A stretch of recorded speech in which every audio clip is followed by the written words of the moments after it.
to day 8 for spine stretch forward.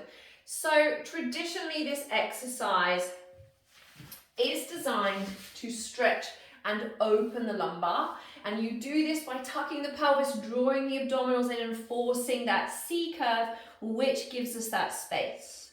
But we are going to be doing an osteoporosis version, so we're going to be remaining in neutral, so we're going to be keeping our spine in one long line, and we're going to have our legs hip width apart. I probably actually take mine the width of my mat. Traditionally, you will articulate down, okay, the mat or your spine stretch forward, but we are going to adopt a hip hinge.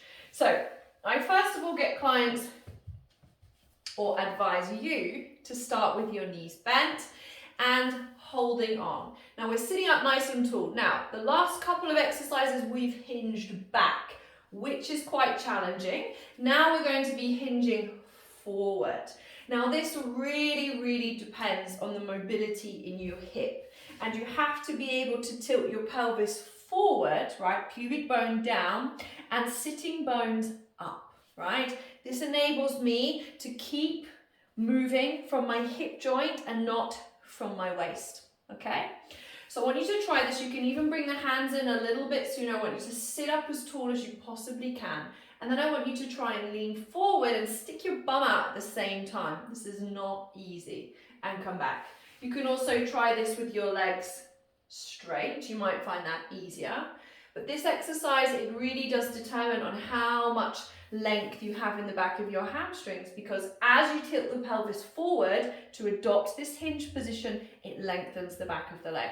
So it takes a little bit of practice. So first of all, I just want you to get used to doing this action. Pelvis forward, tailbone up.